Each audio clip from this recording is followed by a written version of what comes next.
Thank you. Hello. Bonjour tout le monde. Good afternoon, everyone. It is with great honor and greater humility that I have accepted the Governor General's request to form a new government. And I share this responsibility with the members of Canada's new federal cabinet. I'm going to applaud them.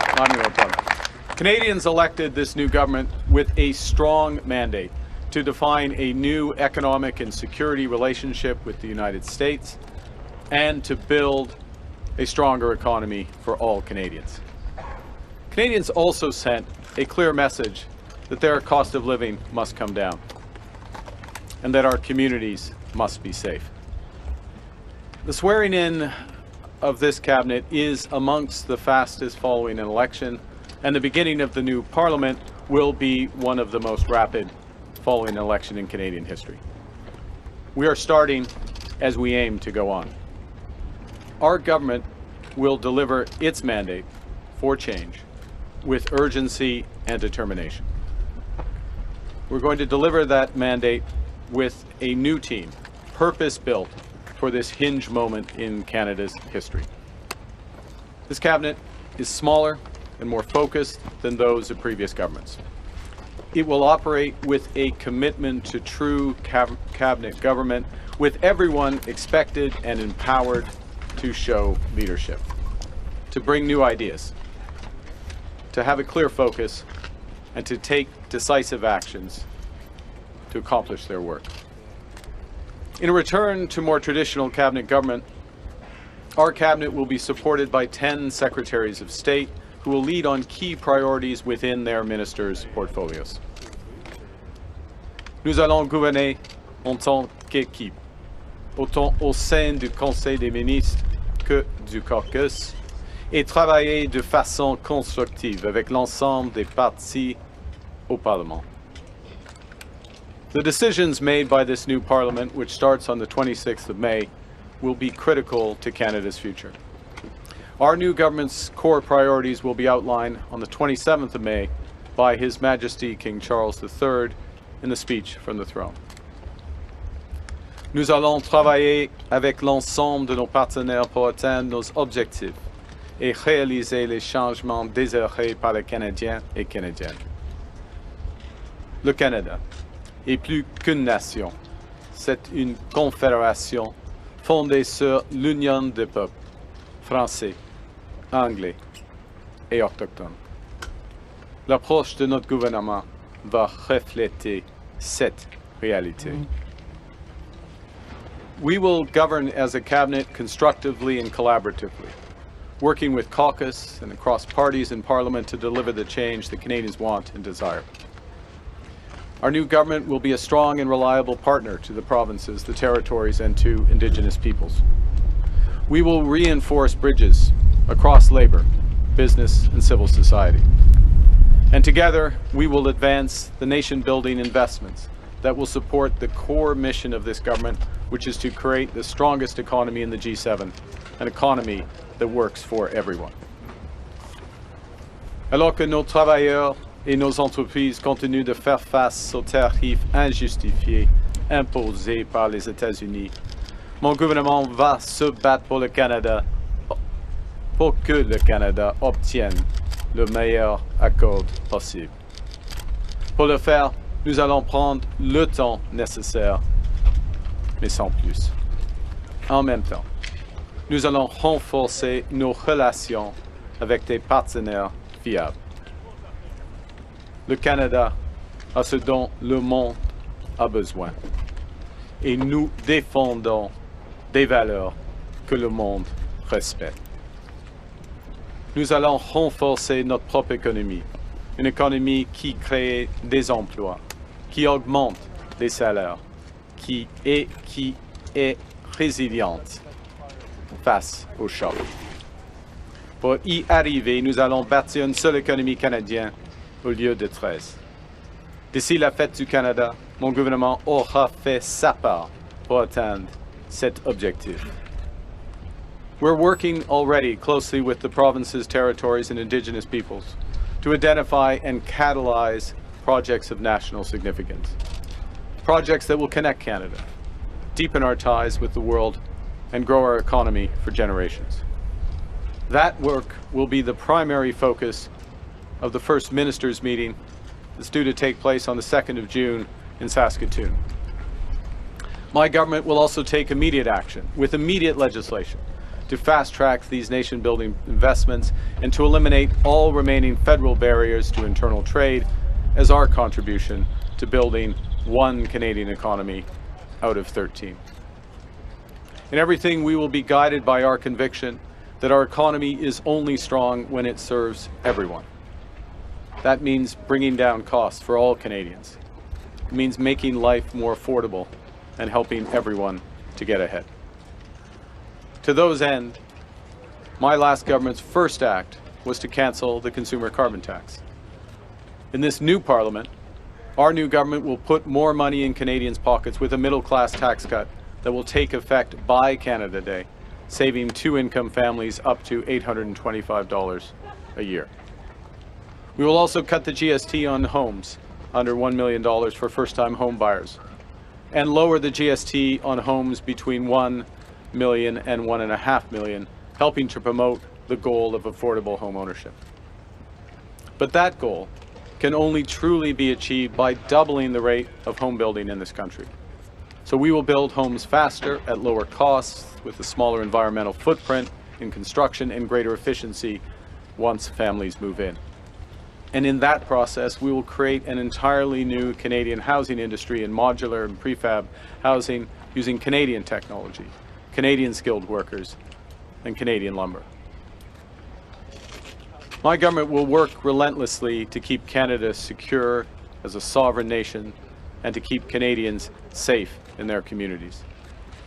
We will build a stronger Canadian Armed Forces to defend every inch of our territory through unprecedented investments in land, air, sea, and cyberspace.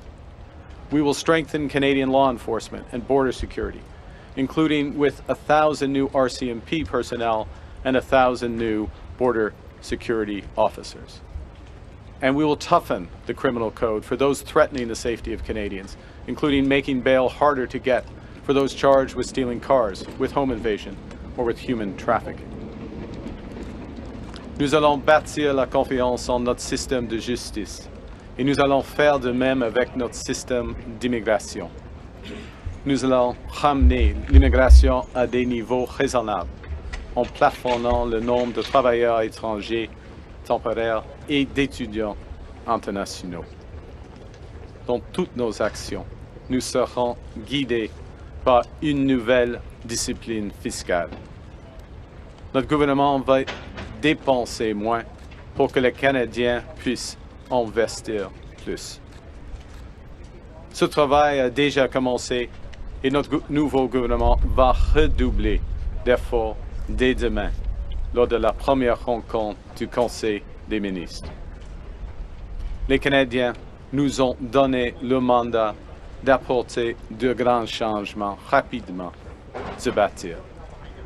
Je travaillais sans relâche pour être digne de leur confiance. In this past election, more than 1,900 people put their names on a ballot, and more than 19 million Canadians marked those ballots with their choice. And every vote counted. So whether you voted for this government or not, we are in your service, in the service of building a stronger, more united Canada. We will build and we will govern for all Canadians. Build big, build bold, build now. Thank you very much. Merci beaucoup. I'll be happy to take your questions.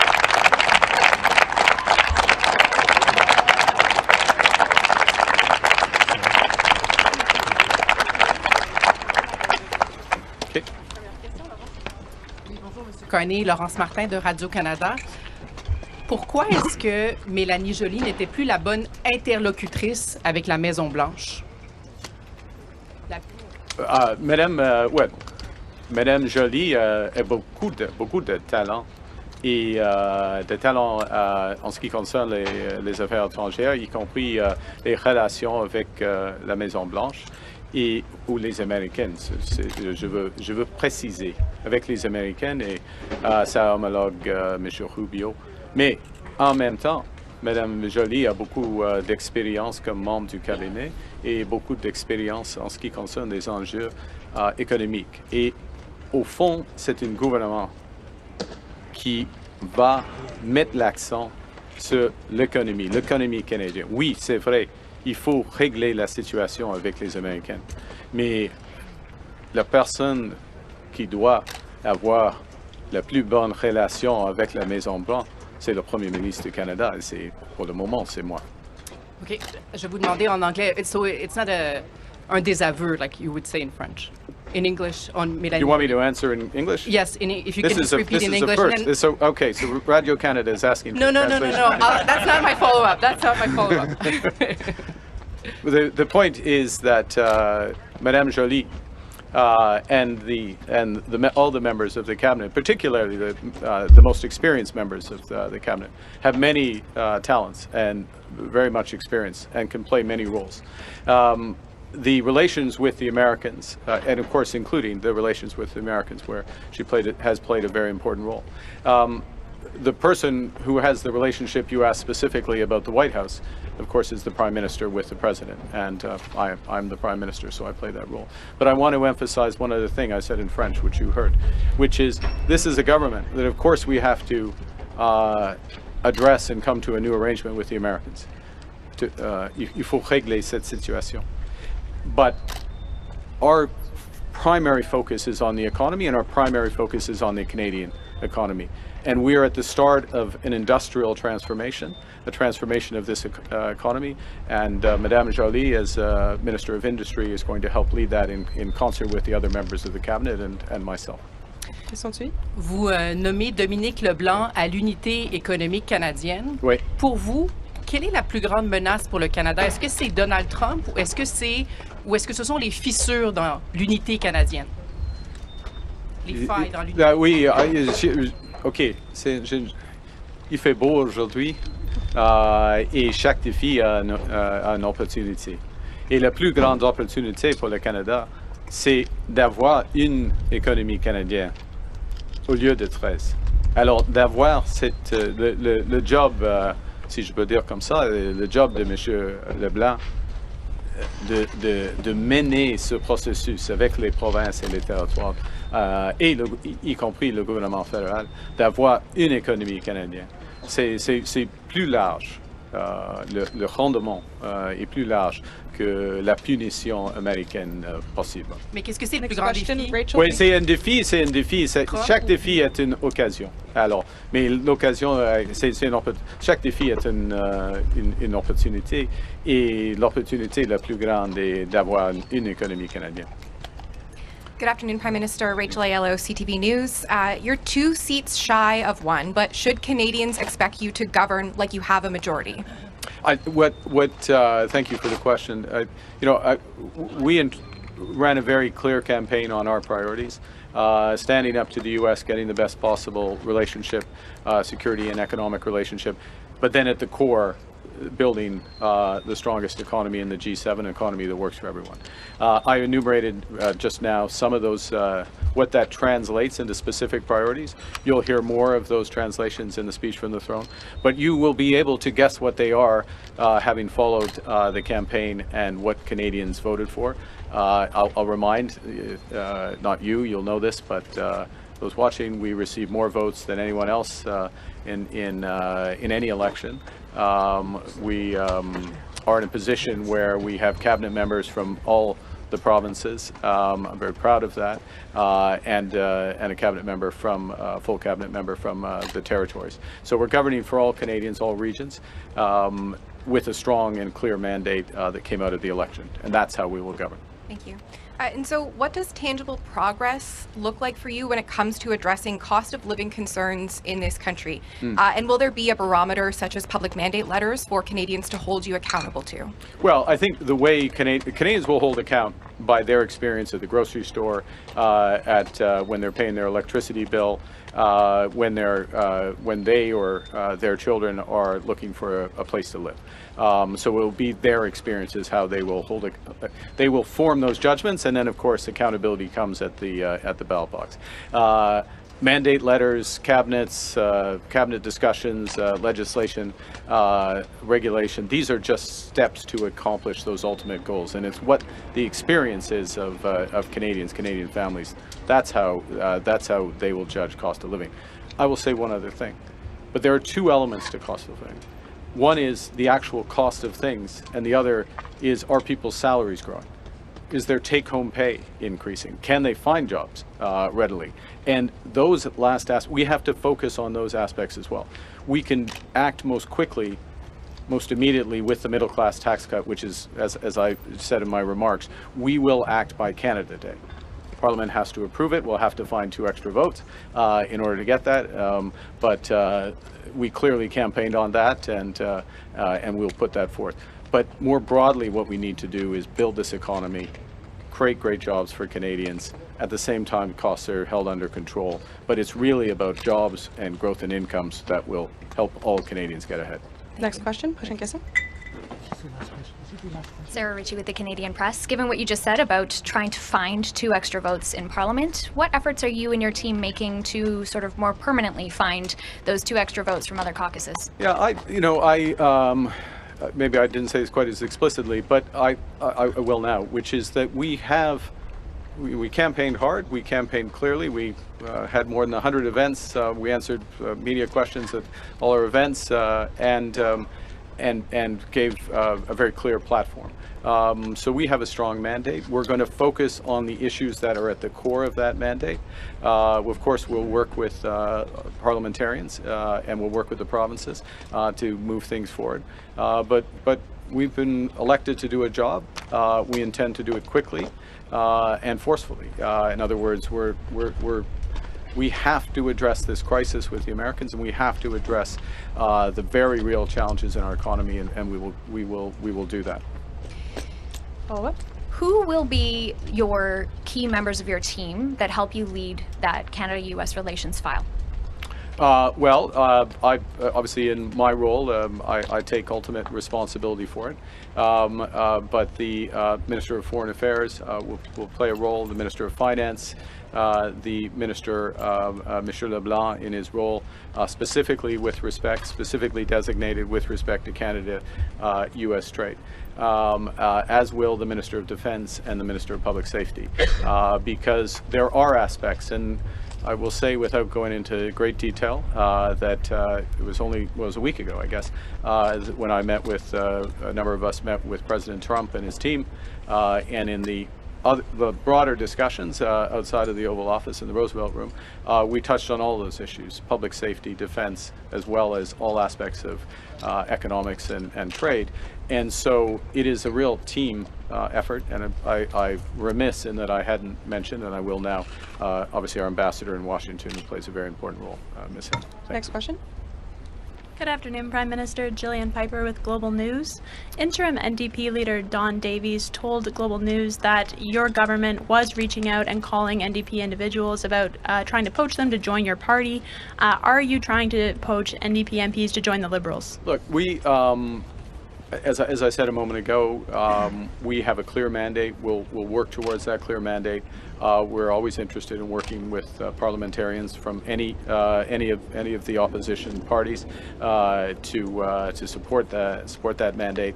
Obviously, those discussions will intensify as Parliament returns in the course of the next, well, it's less than 2 weeks. So clear mandate, focus on those. Speech from the throne will be quite clear in terms of our priorities. We'll work with Parliament. Thank you. And as a follow-up, when Gregor Robertson was Vancouver mayor, the price of buying a house increased by 179% in one of the most expensive markets in Canada. Why do you think someone with this track record should oversee the housing file? Is this a signal from you that you don't think housing prices should go down? You would be very hard-pressed to make that conclusion from everything I've said and what our priorities are. We have a strong view on housing, a very clear policy, a policy developed with a number of members of the team, including with Mr. Robertson, and I'm thrilled that he is in the new role because he brings the type of experience that we need to tackle some aspects of this problem. One of them is is how the federal government can help get municipal costs and municipal regulation costs down and regulation out of the way so that more houses can be built. Ultimately, the housing crisis, and it is a crisis, is ultimately solved by supply.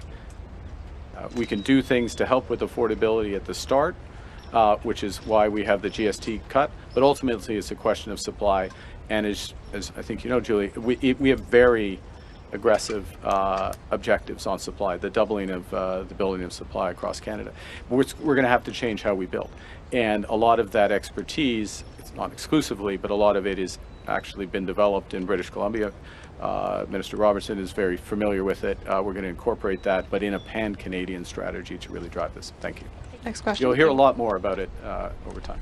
Monsieur. Prochaine question. Bonjour, Raymond Bonjour. Pignon de TVA. Monsieur Carney, plusieurs s'attendaient à voir Carlos Leitao dans votre équipe ministérielle, l'ancien ministre des Finances du Québec. Pourquoi ne pas l'avoir inséré dans votre équipe? Monsieur Leitao, je lui connais bien. Il est très capable, beaucoup d'expérience. Je suis très content qu'il est une député libéral. C'est difficile de créer une cabinet ciblé, une cabinet assez petit de gouverner dans une manière efficace et rapide. Et alors, il faut faire des choix. Et j'ai fait des choix. M. Leitao, évidemment, il n'est pas un membre du cabinet maintenant, mais il est un membre de l'équipe libérale. Et on va travailler dans une étroite collaboration avec lui. Je vais également vous entendre au sujet de l'élection dans la circonscription de Terrebonne que votre parti a remportée par une seule voix, selon le dernier décompte. Il y aurait eu des irrégularités, selon toute évidence. Est-ce que vous êtes d'avis que l'élection devrait être reprise? Les gens n'ont pas pu voter par la poste, entre autres. Premièrement, c'est mieux de... c'est mieux de gagner par une voix et de perdre par une voix. Alors, c'est pas ma première observation. Et il y avait une vérification judiciaire qui vient de finir. Alors, on a un processus judiciaire. On a eu. C'est pas pour moi de juger un processus formel comme ça. Donc, pas d'élection? C'est réglé? C'est pas pour moi, c'est pour l'élection au Canada. On peut pas, soyons clairs, on peut pas avoir une situation, n'importe quelle situation, que le Premier ministre du Canada décide quand on va avoir une autre élection. Non, non. On a une institution indépendante qui prend ces décisions. Next question. Kate. Good afternoon, Prime Minister. Kate McKenna, CBC News. Can you elaborate on why you chose this cabinet in the context of U.S.-Canada relations? What kind of considerations did you take for positions like foreign affairs and public safety? Well, I think the first thing is that what guided all of the decisions is several factors. One, the best possible people in the roles. We wanted a cabinet that reflects Canada in all its diversity and grandeur and experience. I don't want a cabinet that just looks like me. That's not a cabinet that supports. That's not a cabinet that you can delegate authorities to. So that's what we're doing. So that's the first. That you bring the cabinet together like that.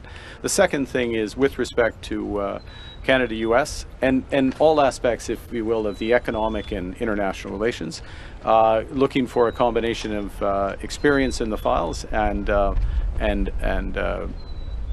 bringing new people into the cabinet. I mean, we Canadians elected us with a mandate for change. So there is a great deal of change in this cabinet by necessity. That's what Canadians voted for, and new ideas mixed with the experience that we have. So with respect to the U.S., look, we have to be. I'll concentrate my answer on the security and defense side. We are developing. we have a series of choices, both the U.S. and Canada, to make about how we can better manage our border. We think we've made tremendous progress on it. In fact, we have made tremendous progress. But where do we go over the next decade? And then what degree of interoperability do we have in our military in a world that's more dangerous and divided? And so we have big decisions to make there. And you see in both the Minister of Public Safety and the Minister of Defense deep experience in the government, and I think that's appropriate. How do you balance the need to bring in new voices while maintaining experienced members of your team? Well, I sort of drifted into, I anticipated your question, I guess, but I drifted in the answer. You need to balance it. I think that it is a very good question because you should balance it. Part of this is, again, Canadians voted for change, and part of it is bringing in those new perspectives. And we have half of the cabinet are new members to cabinet. 9 of the 10 secretaries of state are new. I mean, new broadly to a governing role.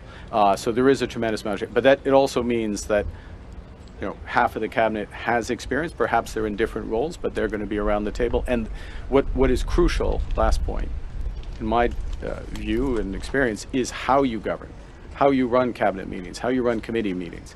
How you delegate authority through the mandates to ministers, so you get the maximum out of that experience and those fresh perspectives. And we intend to have a true cabinet government. We'll have time for one last question. Dernière question. Émilie.